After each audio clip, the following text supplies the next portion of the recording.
di dalam debat cawapres yang terjadi gitu ya, tiba-tiba muncul istilah greenflation. Ya, saya nggak tahu itu apa. Dan kenapa harus ditanyakan oleh Mas Gibran ke Pak Mahfud? Sepenting itukah Pak? Dan bagaimana teman-teman di Minerba atau pertambangan melihat hal tersebut? Jadi ya suatu triknya Pak Mas Gibran itu kan bagaimana caranya agar membuat suatu bahasan yang dia kira cawapres tersebut tidak menjadi terlalu paham dengan materi itu. Ketika disebut nama greenflation dan greenflasi, maka mereka akan harapan Mas Gibran mereka akan terbengong-bengong. The Founder. Selamat datang di The Founder. Tamu istimewa kali ini adalah founder dari beberapa perusahaan yang terkait dengan tambang. Dan juga ada beberapa posisi yang cukup strategis nih yang beliau tempati sekarang. Sibuk banget, tapi hari ini beliau menyempatkan hadir di studio Dr. Demo untuk bicara mengenai pertambangan. Apa kabar Pak Wisnu Salman? Alhamdulillah baik. Luar biasa sekali. Pak, terima kasih sudah menyempatkan waktunya. Saya tahu Bapak sibuk sekali, apalagi di dunia pertambangan yang saat ini sudah dicolek-colek oleh banyak pihak, termasuk capres, cawapres ya Pak ya. Iya. Luar biasa sekali. Pertanyaan pertama saya adalah tentang dunia pertambangan. Apa yang terjadi dengan dunia pertambangan belakangan ini dan tantangannya apa sih Pak? Ya, terima kasih. Jadi pertambangan itu adalah suatu isu yang paling menarik apalagi ketika saat ada debat capres-cawapres ya. Karena memang paling dinanti oleh masyarakat, oleh para pakar, para pemerhati ekonomi nasional, bagaimana konsep mereka, rencana mereka terhadap pertambangan Indonesia setelah mereka menjadi pemimpin nantinya. Dan saat ini yang paling digencarkan sedang menjadi perhatian oleh pemerintah adalah hilirisasi minerba. Jadi bagaimana caranya agar semua produk-produk tambang biji bahan galian itu tidak semuanya diekspor keluar. Itu kurang menguntungkan bagi Indonesia. Jadi kita Indonesia berusaha agar mengolah sendiri bahan galian itu dan kemudian akan diekspor dalam bentuk produk yang sudah jadi. Itu lebih menguntungkan bagi Indonesia. Cuma banyak kendala-kendala yang dalam perjalanannya. Jadi memang kenapa Kadin yang dimana saya menjadi aktif di dalamnya membentuk Pokja, kelompok kerja hilirisasi minerba yang memberikan advice pada pemerintah bagaimana caranya membuat pola kerja hilirisasi minerba yang ada di Indonesia.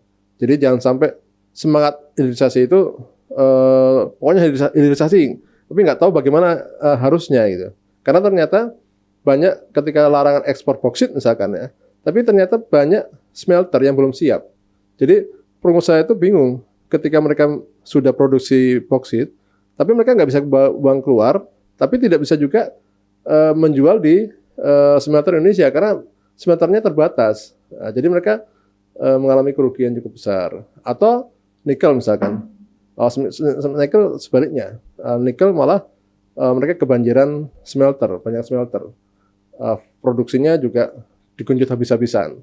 Maka kendalanya adalah ketika ada banyak smelter yang membutuhkan feed atau umpan yang demikian banyak dari nikel, tapi produksinya nggak mencukupi untuk itu. Jadi banyak smelter yang kekurangan bahan baku. Nah, itu juga jadi kendala juga. Dan kemudian kendala lainnya adalah ketika banyak prakteknya ternyata nikel itu yang sedang smelter mereka jadikan produk lanjutan itu banyak yang belum jadi 100%. Baru 30% tapi dibawa lari ke Cina. Karena masalahnya hampir semuanya investor smelter di Indonesia itu adalah dari Cina.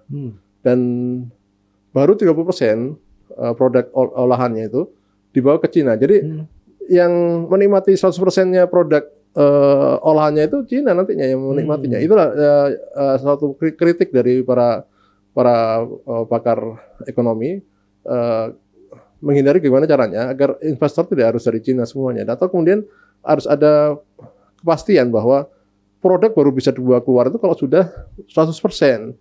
Jangan baru 30%, 40% dibawa lari ke Cina, jadi itu menjadi merepotkan, jadi merugikan Indonesia gitu. Oh gitu. Itu. Oke. Pak Wisnu udah mulai dengan hilirisasi nih ya. Ya. Mungkin saya agak sedikit kembali ke definisinya dulu nih Pak. Hilirisasi itu berarti kita berharap atau kita sedang menjalankan program di mana jangan sampai kita menambang atau menggali kemudian langsung jual gitu ya Pak ya. Iya betul. Nah, itu hasil kita tambang itu berarti harus dibuat produk jadi dulu atau sampai titik mana yang disebut sebagai hilirisasi. Misalkan nikel tuh harus jadi baterai lithium dulu atau sampai bentuk tertentu aja itu sudah disebut terhilirisasi, Pak Wisnu. Ya. Jadi untuk produk tambang itu kan awalnya bahan galian hasil tambang itu kan semuanya dalam bentuk ore, dalam bentuk galian itu sudah dijual ke luar ya Pak ya. Oke. Dan kalau dinamakan hilirisasi minerba artinya produk-produk yang tadinya misalkan nikel ya, kita anggap nikel, maka dia harus berupa produk yang menjadi partikel atau menjadi bagian sebuah baterai misalkan, nah itu baru bisa keluar. Jadi yang sudah jadinya itu yang dibuat. Yang sudah jadinya artinya itu, ya. komponen yang bisa dipakai untuk merakit sesuatu gitu ya, betul, membuat sesuatu gitu ya. Betul, itu yang gitu. Itu yang harapannya itu. Tapi masalahnya seberapa persen yang bisa dibawa keluar itu yang jadi belum dibahas.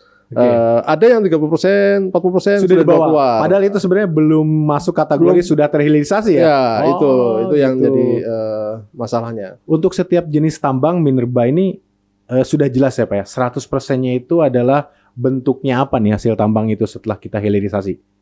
Ya, atau masih dispute di luar sana? Ya kalau kita nikel itu kan banyak kan untuk produk-produk untuk otomotif ya. Otomotif yang paling isu menarik atau produk yang paling diminati adalah baterai kan ya. Tapi tidak hanya itu. Banyak produk otomotif yang menggunakan nikel juga.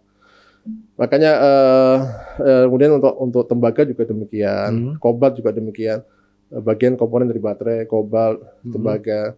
Nah, itu. Nah, kemudian kalau juga yang produk-produk komoditas emas misalkan, emas memang kalau di Indonesia ya produknya sudah dalam bentuk ini ya lempengan ya. Nah, itu sudah tidak perlu ada bahasan lagi, memang sudah seperti itu.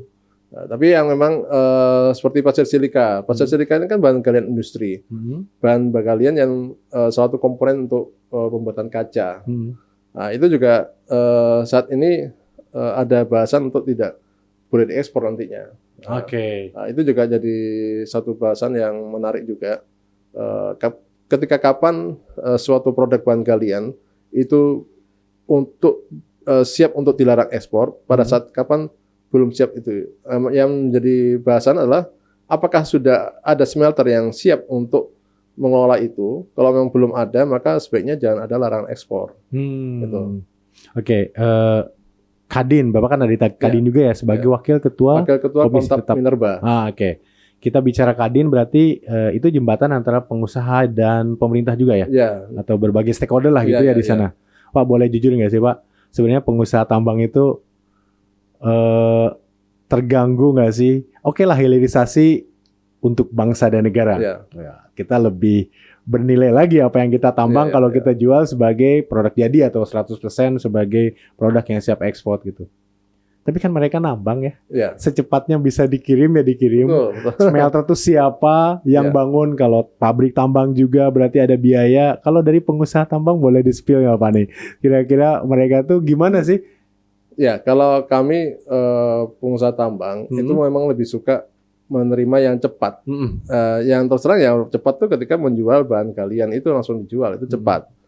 Tapi ketika ada larangan untuk ekspor, maka kami pun paham bahwa tujuan adalah untuk meningkatkan perekonomian Indonesia. Maka itu pun juga bagus. Cuma masalahnya adalah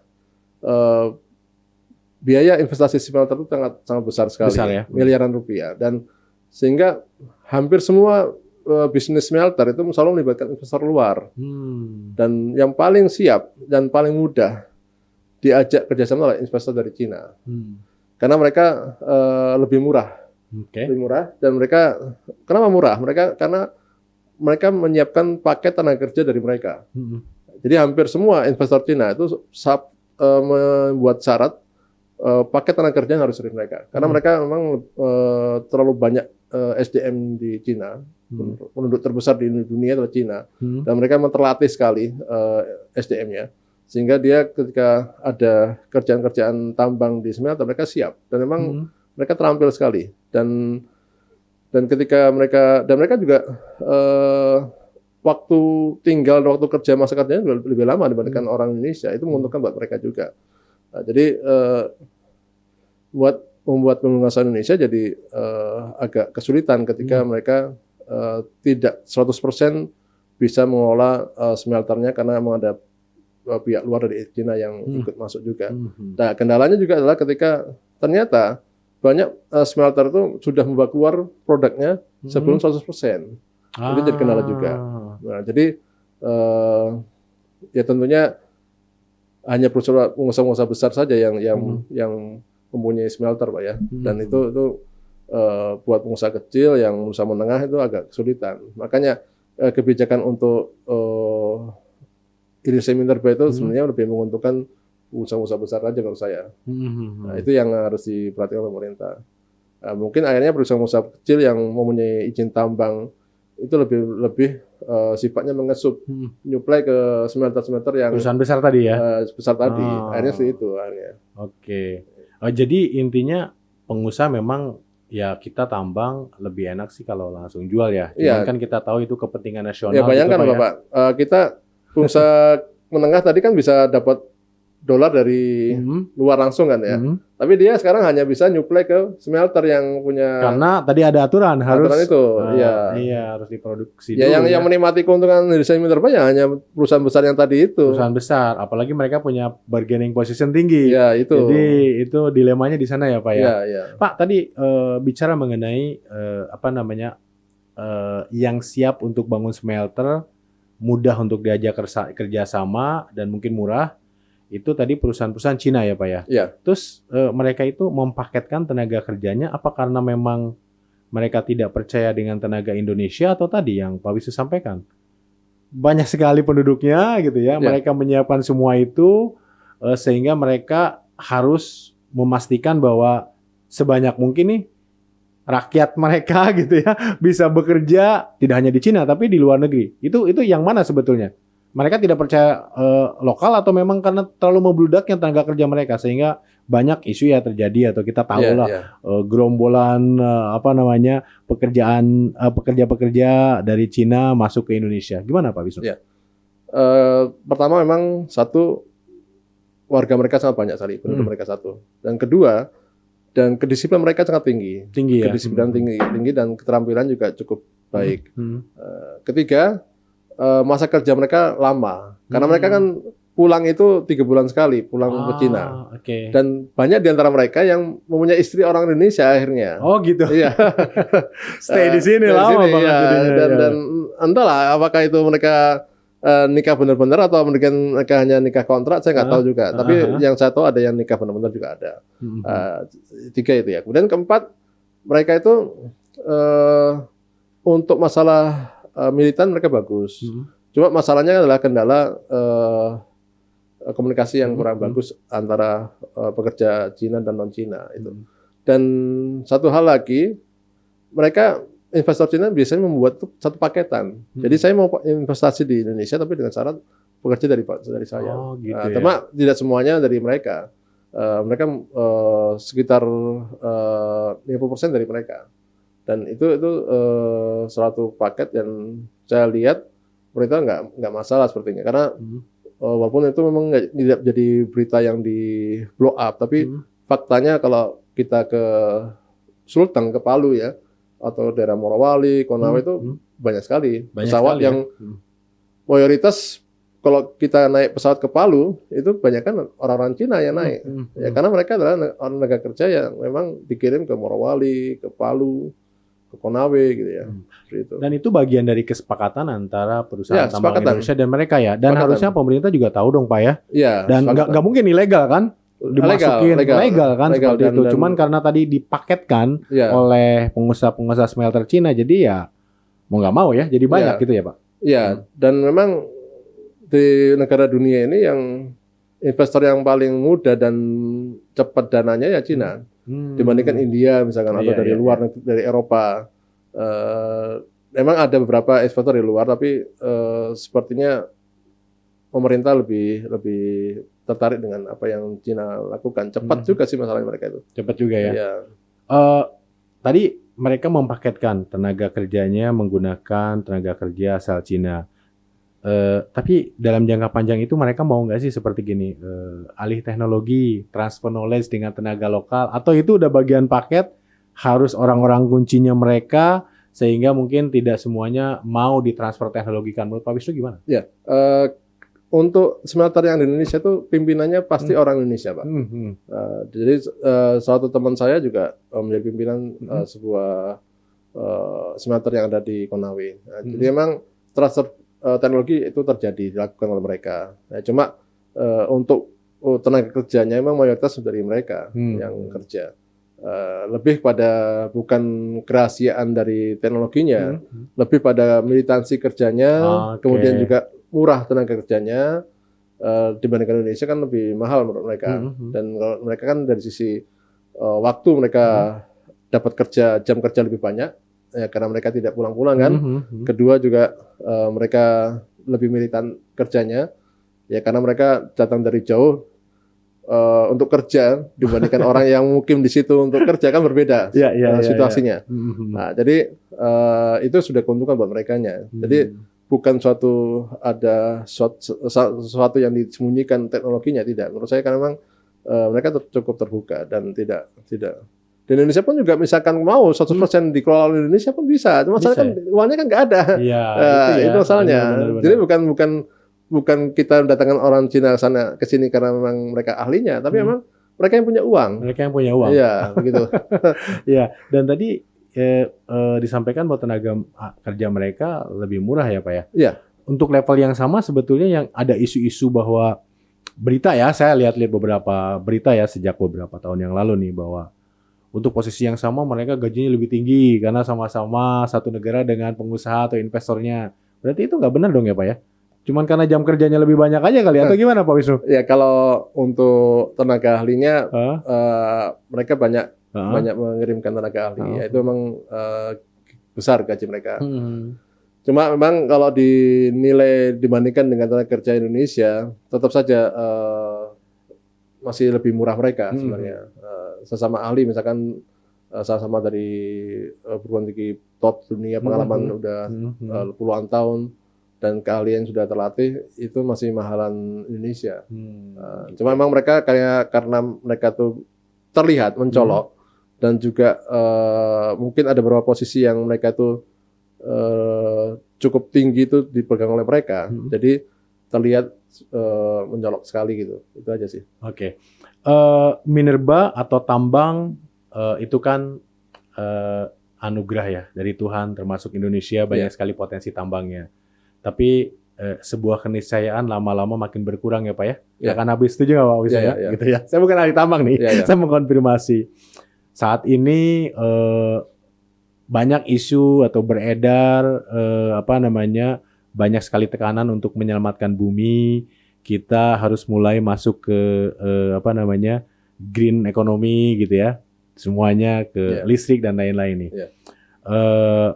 Di dalam debat cawapres yang terjadi gitu ya, tiba-tiba muncul istilah greenflation. Ya, saya nggak tahu itu apa.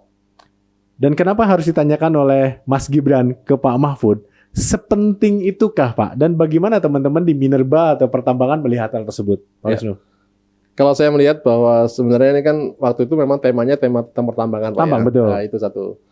Kedua, masing-masing cawapres itu melihat siapa sih ahlinya, tenaga ahlinya yang ada di masing-masing tim. Misalkan kita tahu kalau di timnya Pak Amin, Amin itu maksudnya Anies Baswedan Anies dan Baswedan, Pak Caimin, itu ada Tom Lembong misalkan ya. Hmm. Ada juga yang lain-lain, misalkan dari teman-teman dari ITB juga banyak, misalkan seperti Jamhur juga ada Handri Amin dan juga yang lainnya. Kalau yang dari timnya Pak Ganjar ada dari Mas Gembong dari ITB, juga dari yang lainnya juga ada. Kalau Mas Gibran ada teman-teman dari HIPMI yang mayoritas punya tambang juga. Tapi memang mereka yang dominan, yang sangat-sangat kelihatan itu Tom Lembong itu, yang bekas Menteri Perdagangan itu. Jadi ya suatu triknya Pak Mas Gibran itu kan bagaimana caranya agar membuat suatu bahasan yang dia kira cawapres tersebut tidak menjadi terlalu paham dengan materi itu. Ketika disebut nama greenflation dan greenflasi, maka mereka akan harapan Mas Gibran, mereka akan terbengong-bengong. Gitu. Memang harapannya tidak bisa terjawab ya. Dan tidak menduga bahwa akan sejauh itu pembahasan itu. Karena greenflation itu sebenarnya adalah sesuatu bahasan yang tidak lanjut dari ketika pertambangan bagaimana caranya untuk tidak lagi kita terlalu fokus atau terlalu menggunakan dunia produk-produk tambang. Jadi greenflasi itu kan awalnya bagaimana pemerintah Prancis waktu itu ketika sumber daya cadangan sudah menipis ya untuk nikel dan produk lainnya, bahan galian lainnya, maka digunakan dan energi demikian mahal, maka dibuatlah bagaimana caranya orang-orang menjadi enggan untuk memakai produk-produk pertambangan. Akhirnya dibuat mahal produk-produk pertambangan itu ya, seperti nikel mahal. Akhirnya bagaimana caranya orang membuat beralih ke komoditas bahan bakar yang lebih murah.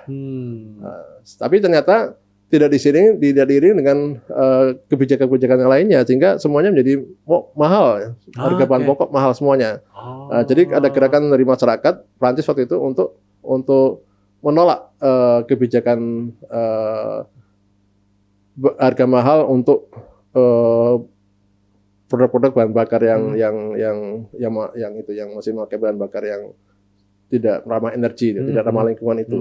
Akhirnya itulah terjadi gerakan-gerakan greenflasi itu, ekonomi hijau. Akhirnya mereka itu dengan harapan Prancis itu mempunyai gerakan ekonomi hijau untuk bagaimana caranya agar ekonomi dibangun oleh suatu kebijakan yang ramah lingkungan, bukan yang tidak ramah lingkungan. Seperti halnya batu bara, sebenarnya itu produk yang menguntungkan secara ekonomi, tapi tidak ramah lingkungan sebenarnya itu, karena emisi udara itu demikian tinggi setelah ada proses pembakaran di batu bara itu.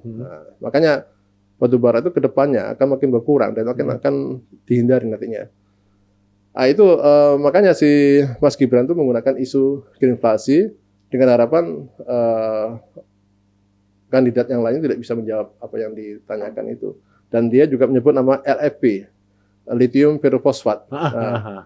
Kalau nggak pernah belajar atau tidak pernah baca itu, mungkin akan bisa jawab. Iya, karena LFP itu, jadi memang sengaja Mas Gibran tuh mempelajari itu. Kenapa? Karena LFP itu adalah suatu produk untuk negara-negara yang tidak mempunyai bahan baku nikel. Memang pengganti nikel, Pak, atau bukan? Oh, gitu. Jadi memang ketika banyak negara, dan khususnya Indonesia, melarang ekspor nikel, itu banyak negara yang menolak dan marah besar ketika Indonesia itu. Dan mereka jadi kehilangan atau kesulitan mendapatkan bahan baku nikel. Oh, gitu. Dan bahkan sempat Indonesia diancam oleh WTO, akan diberi sanksi dan akan dikucilkan jika masih membuat kebijakan larangan ekspor nikel.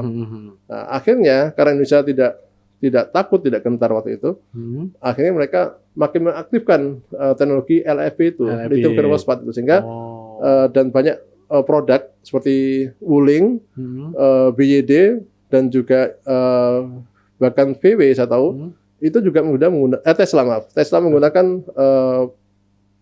mobil listriknya itu sudah menggunakan LFP itu, bukan lagi menggunakan nikel. Jadi tidak ada komponen nikel sama sekali. Sudah tidak lagi. Oh, gitu. Ya, itu akibat antisipasi kalau kejadian-kejadian seperti halnya produsen nikel tidak lagi mengekspor bahan mentahnya itu. Nah itu. Oke gitu. Jadi greenflation itu sebetulnya tadi ya kalau saya pahami nih, saya jadi paham akhirnya. Mohon dikoreksi nih Pak Wisnu. Kita menuju green energy gitu ya, sehingga beberapa negara mungkin termasuk Prancis negara besar ya gitu ya, yang memiliki pengaruh, mereka menerapkan kebijakan untuk menaikkan harga-harga yang masih menggunakan energi fosil atau tambang gitu ya, sehingga menyebabkan inflasi, gitu ya. Betul. Inflationnya tuh di sana, jadi gabungan. Gitu. Jadi greenflation itu inflasi diakibatkan oleh transisi energi yang membuat inflasi tadi yang jadinya mahal. Begitu ya kira-kira ya. Oke. Dan Mas Gibran menyindir Mas Caimin bahwa jangan-jangan nanti Pak Lembong membisiki kan ngasih catatan kalau contekan gitu ya. Karena kok bisa jawab itu Caiminnya karena jangan-jangan Pak Tom Lembongnya membisiki itu. Iya. Dan kenapa itu tidak ditanyakan pertama kali ke pasangan cawapres nomor 1 ya? Ke nomor 3 malah diharap bahwa memang tidak terjawab gitu ya. Iya, harusnya gitu. Oke. Tapi kalau saya lihat sebetulnya konteks secara umumnya kan tidak salah-salah banget ya. Mahfud MD menjelaskan mengenai green economy, circular economy, sebenarnya membatasi penggunaan yang yang sekali pakai tapi digunakan berulang-ulang sebagai bagian dari circular economy. Sebenarnya nggak salah-salah banget ya. Cuman inflationnya itu dan kejadian di Prancisnya itu tidak disangkutin gitu ya. Iya. Luar biasa sekali. Oke, itu politik lah. Semua bisa disiapkan. Yang namanya debat ya, berharap satu pasangan tidak bisa menjawab atau kelihatan gagap pada saat mencoba menjawab pasangan lain. Pak Wisnu, saya bergerak sedikit ke ke latar belakang Pak Wisnu nih ya. Pertambangan gitu. Kenapa tertarik di pertambangan? Setahu saya gitu ya, kuliah pertama Pak Wisnu adalah di STAN, Prodi Pajak ya. Boleh diceritakan sedikit? Saya dari keluarga yang tidak terlalu bagus ekonominya, orang tua pas-pasan ya. Jadi ya seperti halnya di mana-mana keluarga pas-pasan selalu mengidolakan STAN. Karena tingkat 2 saja, tingkat 1 sudah tidak bayar, tingkat 2 itu sudah gajian. Sudah gajian. Dan statusnya sebagai pegawai Kemenkyu, Depki waktu itu dulu. Kan bergaya sekali ya, bergengsi sekali seorang PNS ya.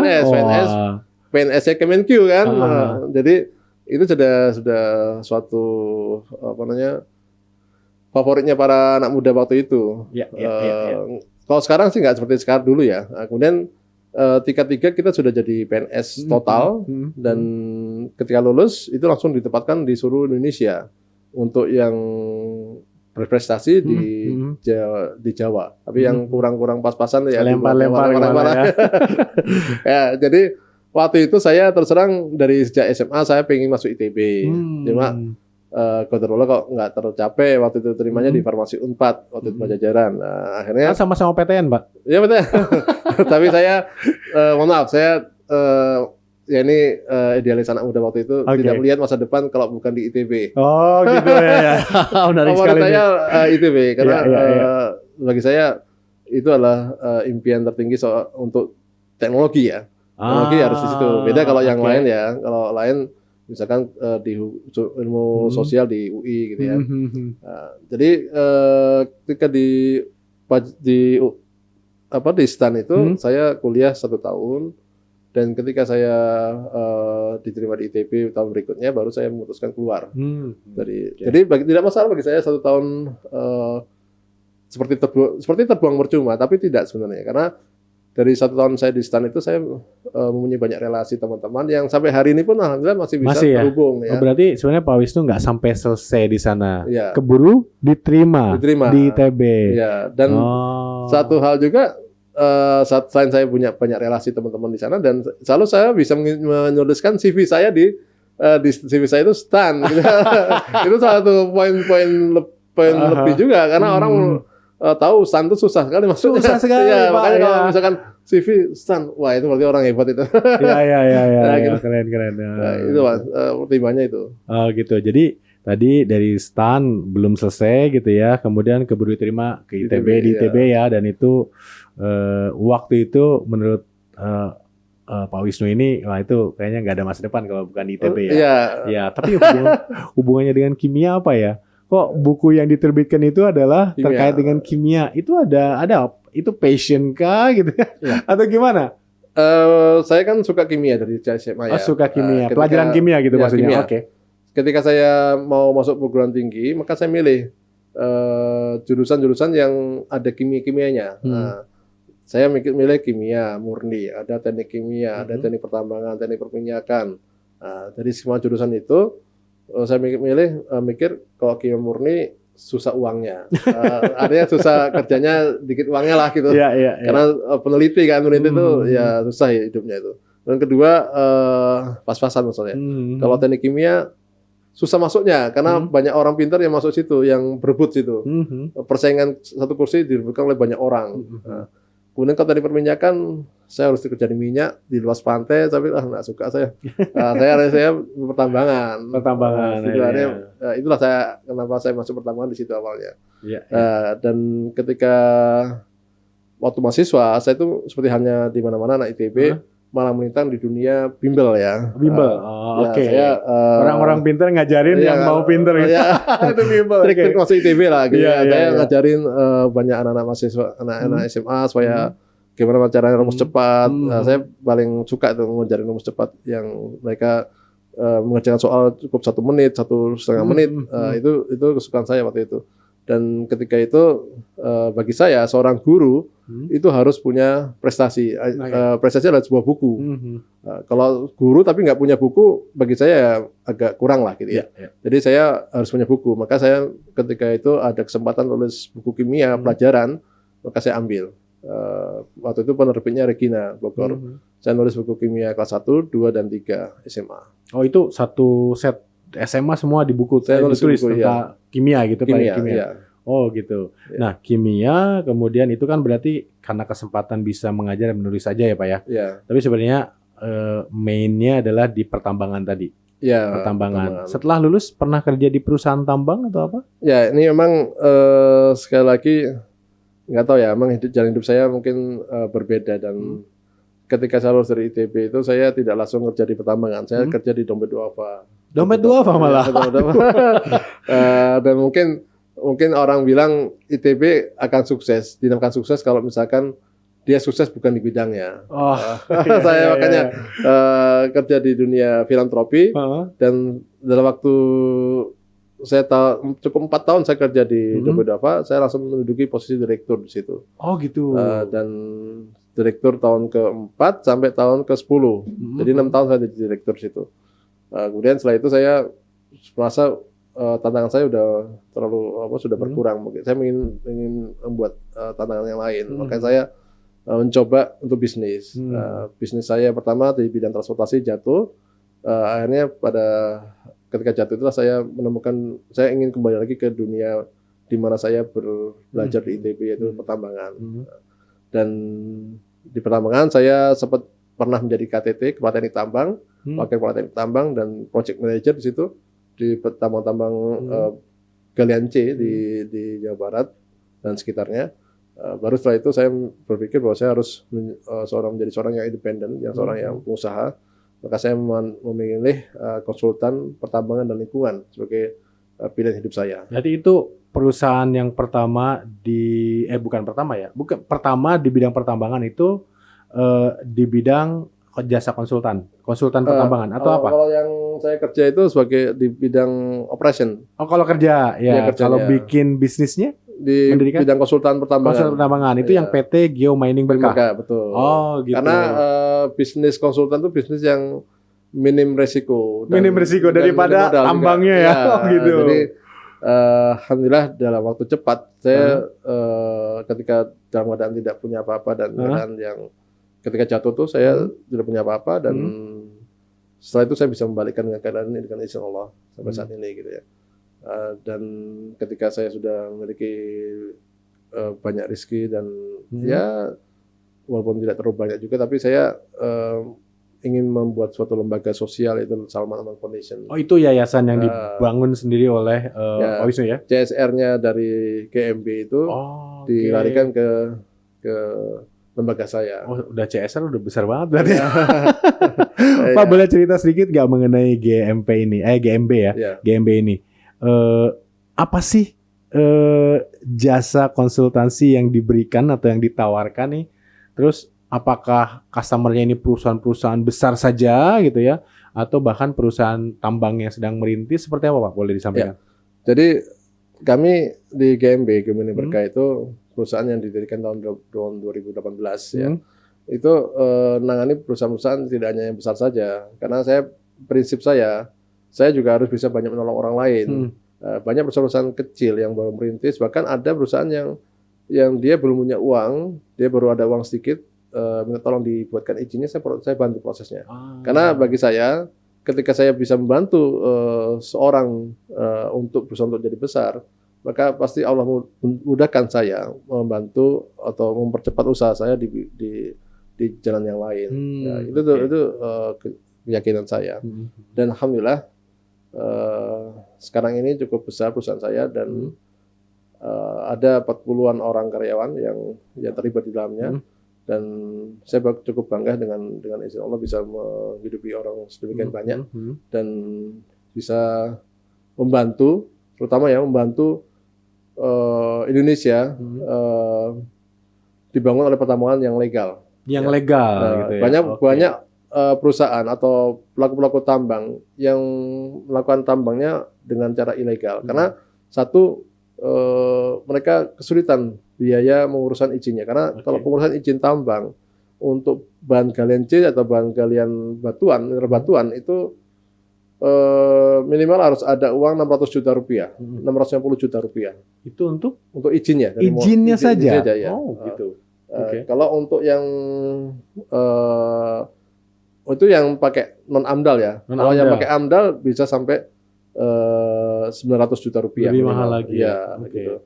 Jadi bayangkan itu yang batuan Pak ya. Kalau yang logam, batu bara dan semisal dan logam itu pasti sudah angka 3M itu harus dia uangnya itu.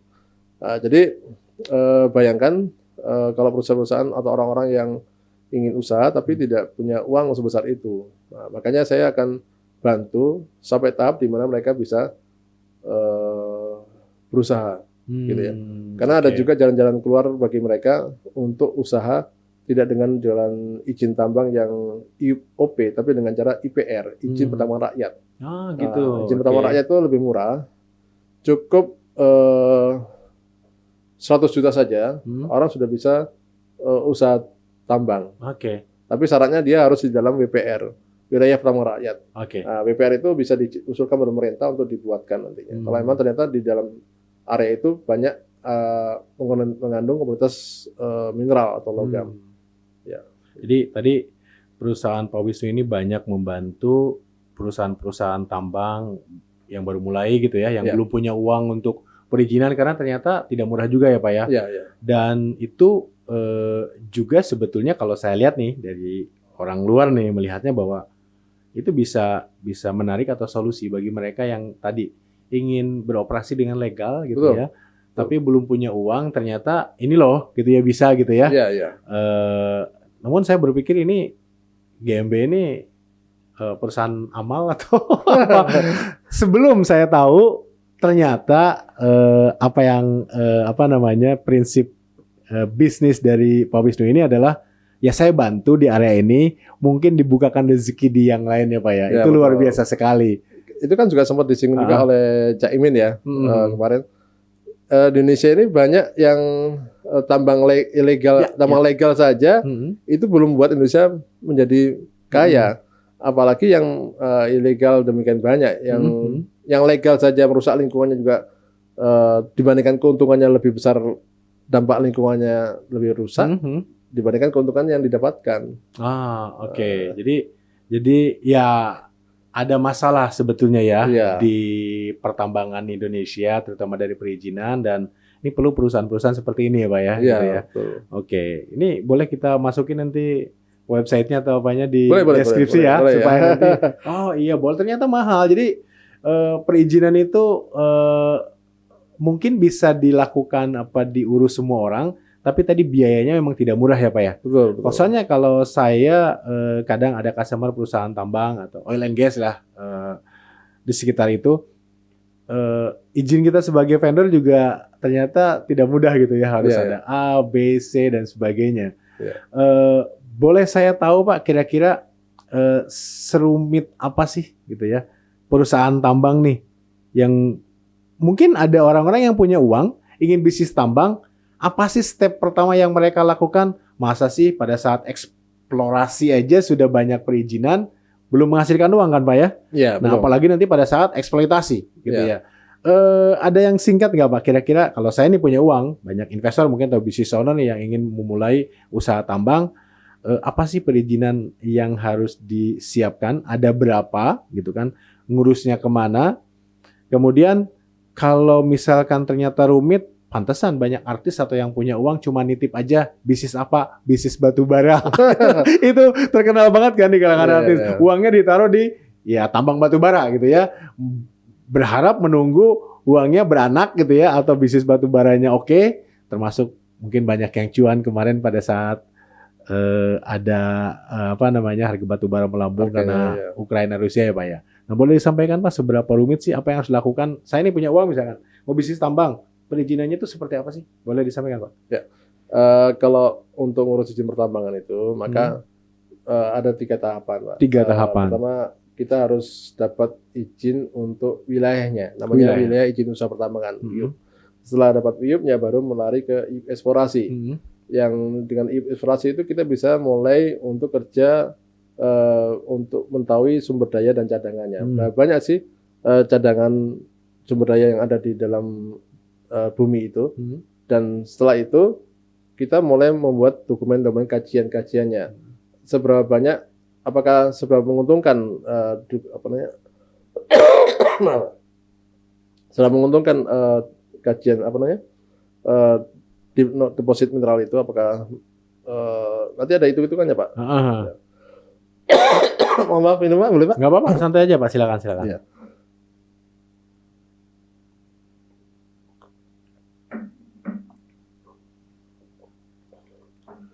Ya, jadi kalau misalkan ketika sudah ada eksplorasi, maka harus dilihat berapa banyak keuntungan yang didapatkan dari perusahaan itu. Kalau misalkan dari studi kelayakan itu ternyata tidak menguntungkan, maka tidak akan dilanjutkan izinnya. Nah, tidak akan dilanjutkan izinnya, tapi sampai sana pun sudah ada perizinan yang harus dilulus ya Pak ya? Iya. Oke. Ya kalau tidak mau ribet nanti bisa Ya. kalau tidak mau ribet nanti bisa berkonsultasi ya Iya. ke perusahaannya Pak Wisnu ini ya. Iya. Oke, Pak Wisnu, boleh dijelaskan nggak lebih rinci sedikit nih? Ya. Dokumen-dokumen apa saja yang disiapkan di luar dokumen legal perusahaan ya Pak ya? Iya. Kalau di luar perusahaan PT segala macam itu kan udah Iya, iya. umum lah, banyak juga Iya. konsultannya. Karena saya melihat di luar itu di dunia IT terutama tempat saya berada ya industrinya, kadang-kadang ada mau persyaratan, mau perizinan, mau ISO dan sebagainya, ada konsultan yang basisnya itu adalah standar, dibaca, dipenuhi aja gitu ya. Ada memang konsultan yang tahu domainnya, yang paham banget area IT gitu. Kan saya yakin juga di pertambangan seperti itu. Nah, apa sih Pak dokumen-dokumennya, persyaratan-persyaratannya dan proses yang agak lengkapnya mengenai perizinan pertambangan ini? Jadi ketika sudah ada izin eksplorasi tadi, maka sebuah tambang itu harus membuat dokumen studi kelayakan. Studi kelayakan itu dokumen yang harus disetujui, dipresentasikan dan disetujui. Kalau memang misalkan dinilai bahwa tambang itu layak secara ekonomi. Ke siapa Pak? Boleh potong maaf. Di SDM. Oh SDM, ISDM ya oke. Kalau misalkan untuk batuan itu ke SDM provinsi, kalau untuk batubara dan logam itu ke kementerian. Nah, dan itu setelah presentasikan dan asistensi koreksi baru setujui, maka lanjut ke proses berikutnya. Nah, kemudian dari studi kelayakan harus lanjut lagi ke persetujuan lingkungan.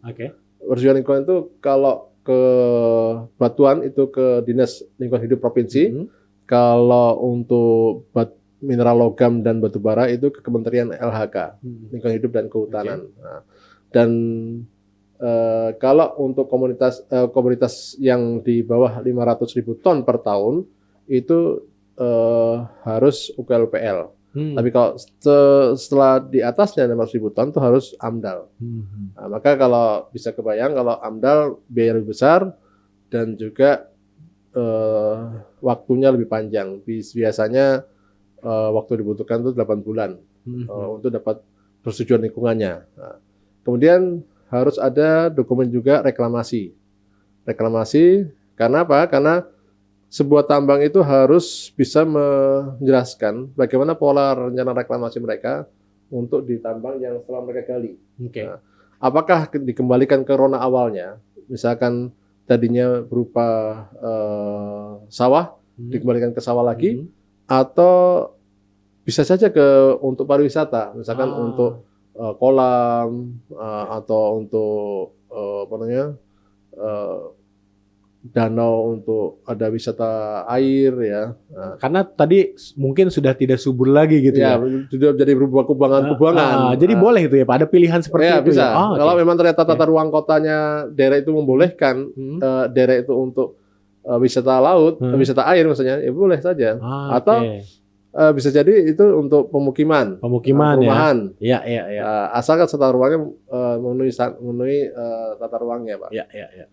Kemudian ada lagi dokumen rencana pasca tambang.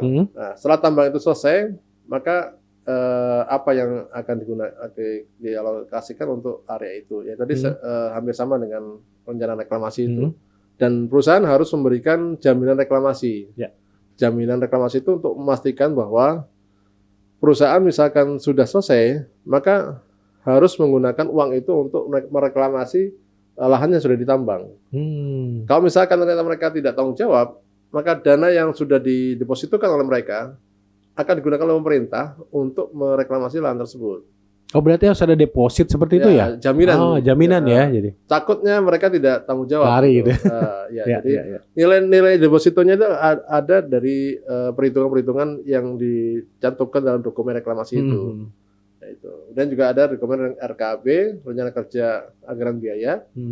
Jadi selama produksi mereka sekian tahun, itu harus ada tertulis di RKAB berapa banyak biayanya. Nah, kalau untuk umur tambang batuan, izinnya itu 5 tahun kali 3 kali 2 kali perpanjangan. Jadi 15 tahun. Kalau untuk logam dan batu bara, usia tambangnya itu 20 tahun masa pertama, kemudian perpanjangan 2 kali jadi 40 tahun. Jadi totalnya 60 tahun. 60 tahun total ya. Ya itu juga salah satu koreksi atau kritikan dari para pengelola tambang batuan. Kenapa kalau tambang batuan cuma 15 tahun, sedangkan logam dan batu bara bisa 60 tahun. Padahal infrastruktur Indonesia itu dasarnya butuhnya itu dari tambang-tambang batuan. Iya, betul. Sedangkan tambang batuan itu 15 tahun selesai, tapi mereka masih banyak depositnya. Iya, semen gitu ya. Gitu ya salah satunya ya itu. Maksudnya. Gitu. Itu Pak yang saya tambahkan di. Jadi sebenarnya cukup jelas ya aturannya. Ya.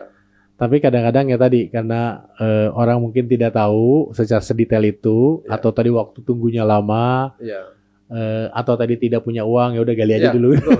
Gitu ya, gali aja dulu gitu. Dan mereka juga bisa sebenarnya kalau tidak ada uang tuh mereka untuk izin tambang rakyat, atau ada lagi istilahnya SIPB, surat izin menambang batuan, SIPB. Nah itu lebih cepat, tidak sepanjang kalau ngurus IOP. Nah, makanya mereka membutuhkan seorang konsultan tambang untuk bisa mendampingi mereka. Bagaimana sih caranya agar mereka bisa mengurus izin dengan cara cepat. Gitu. Cepat tuh bukan percepatan ya, tapi memang udah tahu apa yang harus lakukan, jadi benar gitu ya. Tapi waktu tunggu dan sebagainya perizinan dari pemerintah sama dong Pak ya? Sama, cuma masalahnya kalau ditangani oleh konsultan yang handal dan juga paham, itu bisa mempercepatnya dalam arti proses dokumennya cepat dan koreksinya tidak terlalu banyak koreksi, sehingga kan membuat cepat juga. Ya bolak-balik gitu koreksi ya, salah lagi, diupdate karena lagi. Karena dibuat oleh orang yang nggak ahlinya gitu. Kemudian juga kalau kami sudah mempunyai link cukup baik dengan pemerintah, maka itu juga satu poin juga komunikasi terjalin dengan baik. Nah, kalau konsultan yang kurang dekat dengan pemerintah itu kesulitan untuk Iya, iya. menjalin komunikasi itu. Oke, luar biasa sekali ya. Ini tercerahkan sekali. Tercerahkan tapi saya makin pusing. Kayaknya rumit juga tambang gitu. Iya. Dan yang pasti lahannya harus punya sendiri ya Pak ya? Atau Tidak sewa? juga. Oh tidak juga. Bisa juga kerjasama. Kerjasama dengan pemilik lahan. Dengan pemilik Iya. lahan. Kalau konsesi itu gimana Pak? Konsesi itu bisa saja Pak. Boleh dan Boleh, sekarang boleh. masih terbuka dari pemerintah ya? Boleh. Oke, soalnya disampaikan beberapa kali ya oleh Presiden Jokowi bahwa ini punya apa namanya bank lahan sekarang sudah Iya, dikumpulin iya, dan sebagainya ya. iya. Yang berminat nanti silahkan untuk menghubungi dan lain-lain Iya. bekerja sama, mungkin konsesi salah satunya gitu ya. Dan mungkin juga ada lahan pertambangan Pak di sana ya. Ada. Ada ya. Iya, ada. Tidak hanya hutan gitu ya, tapi ada juga lahan pertambangan. Ada. Nah, kalau untuk lahan hutan pun juga bisa dipakai untuk pertambangan, tapi dengan cara mengurus pinjam pakai ke kawasan hutan ke LHK.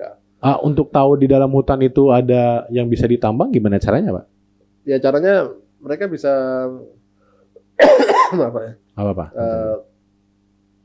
Cara tahunya adalah komunitas mineral atau logam di sana, maka kita adakan biasanya ya Pak ya, kita lihat dari permukaannya. Oke. Batuan di permukaannya itu ada kemeterusan dari, ya misalnya di sini ada dari apa namanya, dari sini ada tambang Pak, misalkan. Nah, di sini sudah tambang tapi bukan tambang tapi ini kawasan hutan. Biasanya mereka ada kaitannya itu. Oke. Ada kemeterusan. Ada batuan setipe. Nah, itu biasanya ciri-ciri bahwa itu memang akan ada tambang di situ. Oke, berarti pengusaha atau calon investor atau calon pengusaha itu kalau ada hutan nih atau ada lahan bisa tahu dari permukaannya kira-kira ada tambang atau potensi tambang apa Ya, di sana gitu. Tapi kan kita bisa tanya juga ya ke konsultan, ke tempat Bapak atau ada ATBI ya? Itu mengetahui nggak sih atau punya data-data nggak sih? Bapak kan Ya. direktur eksekutif di ATBI kalau nggak salah ya. Ya. Itu perkumpulan apa? Apakah mereka punya data untuk disajikan ke calon investor atau pengusaha tambang? Oh, di hutan ini, di daerah ini, di atas permukaan bumi Indonesia ini ada potensi apa saja atau asosiasi apa, Pak? Jadi Asosiasi Tambang Batuan Indonesia ATBI itu memang spesialis untuk masalah tambang batuan saja Pak. Tidak khusus batuan ya. ngurusin batu bara dan logam. Oke. Nah, tapi kembali lagi pada yang tadi itu, kita tahunya bahwa ada mineral logam atau mineral dari industri atau batuan yang ada di sana itu dari daerah sekitarnya. Kalau misalkan ternyata daerah sekitarnya ada tambang sejenis, maka biasanya tidak jauh dari situ ada juga yang potensi yang sama harusnya. Nah, untuk memastikan maka kita lihat jenis batuan yang ada di permukaannya. Kalau setipe maka bisa jadi itu jadi satu ciri yang utama yang menjadi dasar kita untuk bisa memulai menggali eksplorasi untuk ambil sampel di dalamnya. Nah, biasanya kalau para investor itu menggali sampai mengebor sampai 100 meter kedalaman, diambil contohnya kemudian diuji di lab. Nah, dari situ mulai dilihat apakah potensinya seperti apa, kualitas seperti apa. Nah, baru setelah itu mereka mulai membuat kajian untuk mulai eksplorasi secara meluas. Awalnya ambil sampling dulu di situ. Oke. Nah, GMB ini sampai sana nggak sih layanannya sih Pak? Sampai membantu investor, ini ada apa di sini kira-kira sampai sana nggak Pak? Atau perizinan aja? Kita membantu untuk eksplorasi. Eksplorasi juga ya termasuk? Oke. Jadi tidak hanya perizinannya ya? Tidak hanya perizinannya. Eksplorasi. Karena sebenarnya di dalam perizinan itu ada eksplorasinya juga di situ. Iya, saya tadi diceritakan. Makanya saya untuk menjadi konsultan besar, maka harus kompleks di situ. Harus lembaga perusahaan yang bisa eksplorasi, harus paham tentang izin lingkungan. Nah, itu yang kalau mau jadi besar konsultannya. Oke, karena kalau hanya perizinan saja itu kan hanya ngurus surat-surat ya. Iya. Sementara kalau diceritakan tadi untuk sampai dapat perizinan lengkap itu ada studi kelayakan segala macam, berapa cadangan deposit. Kalau misalnya investor itu manggil banyak konsultan termasuk perizinan sendiri sebagai itu kan ribet ya Pak ya? Iya, betul. Iya. Oke, luar biasa sekali. Ngomong-ngomong nih Pak Wisnu ini hobinya apa Pak? Saya ini anak yang dari kecil Heeh. waktu masih SD itu Heeh. sering diajak ibu kemana-mana pergi ya. Oke. Kalau saya itu kalau dibelikan buku Ananda, Heeh. Bobo, Heeh. ya, Heeh. Trigan, atau Storm itu Iya, iya. anteng udah Heeh. di kendaraan tuh, Hmm. nggak akan minta macam-macam gitu.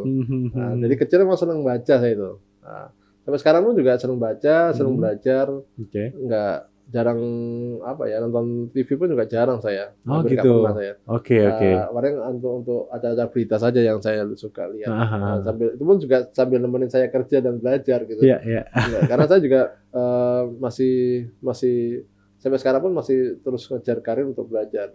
Saya baru selesai S2-nya, nanti akan lanjut ke S3-nya. Itu juga karena hobi saya belajar dan kerja. S2-nya apa Pak tadi? Dan lingkungan di Teknik ITB. lingkungan. Iya. Oh, karena memang berhubungan sekali ya Rat, Iya, antara iya. tambang dengan lingkungan ya. Iya. Dan S3-nya rencananya seputar itu juga tambang. Ya, sebesar, tapi lebih ke kebijakan. Oh, kebijakan Kebijakan. gitu ya. Iya. Oke, jadi calon menteri. Amin. Enggak minat untuk jadi calon legislatif, Pak. Calon legislatif masalah saya ingin menjadi milik banyak orang. Jadi Oh, saya gitu. merasa kalau saya menjadi seorang legislator atau seorang yang partisan, saya menjadi terbatasi untuk banyak orang yang Peluang geraknya terbatas betul. gitu ya. Oke, luar biasa sekali, Pak. Mumpung nih apa namanya? Di periode ini atau di bulan-bulan ini adalah bulan dan boleh dibilang tahun pemilu ya, Pak ya. Iya. Harapan Pak Wisnu kepada capres, cawapres atau siapapun nanti yang menjabat ya sebagai pimpinan di negeri ini 5 tahun mendatang, harapannya apa sih Pak dari teman-teman di pertambangan, dunia pertambangan dan sebagainya? Boleh Ya. disampaikan Pak?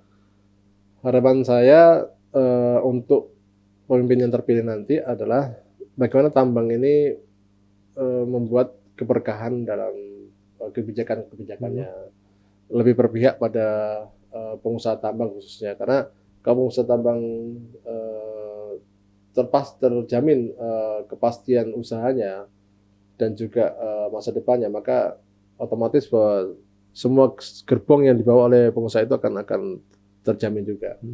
Kita ambil contoh misalkan tambang batuan misalkan. Nah, tambang batuan itu untuk masa izinnya aja 15 tahun. Nah, gimana caranya agar tambang batuan itu bisa sampai 60 tahun izinnya? Karena kita tahu kalau tambang 15 tahun harus ngurus izin lagi, yang biayanya hampir 1 miliar itu juga biaya lagi kan? Biaya lagi dan waktu lagi ya. Jadi harapan saya bisa 60 tahun saja, sama kan dengan tambang batubara dan logam lainnya. Kemudian masa reklamasi tambang yang harus direklamasi 100%. Jadi begini Pak, kalau sudah 15 tahun, ngajukan izin baru lagi itu tambang yang lama itu harus direklamasi 100%. Nah, itu akan menyulitkan. Karena itu bagian dari perjanjian di perizinan pertama betul. Ya tadi. Tapi nyatanya banyak tambang batuan itu baru produksi misalkan setelah 10 tahun, setelah 5 tahun izin jalan baru produksi. Akhirnya apa? Akhirnya setelah 15 tahun deposit masih banyak. Iya. Bagaimana bisa menambang, bagaimana bisa reklamasi 100% kalau misalkan masih ada komunitas yang ada di deposit yang ada di dalamnya. Nah, itu juga jadi kendala juga. Oke. Jadi itu. Kemudian untuk yang lainnya yang kaitan dengan tambang logam dan batubara, ya kaitan seperti halnya tadi saya sampaikan tadi, smelter tadi. Bisnis smelter terlalu besar biayanya sehingga harus mendatangkan investor dari luar. Dan juga bagaimana memastikan bahwa produk olahan yang dibawa keluar itu sudah 100%, bukan lagi 30%. Dan bagaimana nasib pengusaha-pengusaha yang tidak punya smelter? Nah, dia yang tadinya bisa dapat untung besar dengan ekspor keluar, dia juga jadi hanya sebatas menjual ke smelter jadinya. Ya, karena dilarang kan ya tadi. Oke. Dan dia nggak punya smelter, nggak banyak uang untuk smelter, dan tidak mungkin kan setiap tambang punya usaha smelter. Ya kalau misalkan semua tambang punya smelter, mungkin banyak smelter di Indonesia dan biayanya besar sekali. Biaya besar gitu ya. Oke. Jadi pengusaha-pengusaha yang tadinya dapat untung besar jadinya nggak lagi itu. Itu jadi harus pikirkan juga masalah itu. Oke, siap. Luar biasa sekali Pak Wisnu udah sharing tentang pertambangan dan tadi termasuk diakhiri dengan ini titipannya atau pesan kepada mereka siapapun itu ya Pak ya. Iya, Kita iya. kan non partisan ya gitu ya. Ya, Yang menjabat nanti 5 tahun ke depan supaya industri pertambangan juga makin tumbuh. Di tengah tetap ada transisi juga ke green economy atau green Ya. energy gitu ya Pak. Itu Ya. adalah suatu hal yang mungkin harus kita segera lakukan ya Pak ya. Ya. Oke, Pak Wisnu, terima kasih banyak Ya. atas kesempatannya. Makasih, ya. Semoga bermanfaat, GMB makin Amin. melejit Amin. gitu ya, dan industri pertambangan Indonesia tentunya makin berkah tadi seperti yang disampaikan. Oke, terima kasih. Selamat bertemu lagi di segmen lainnya.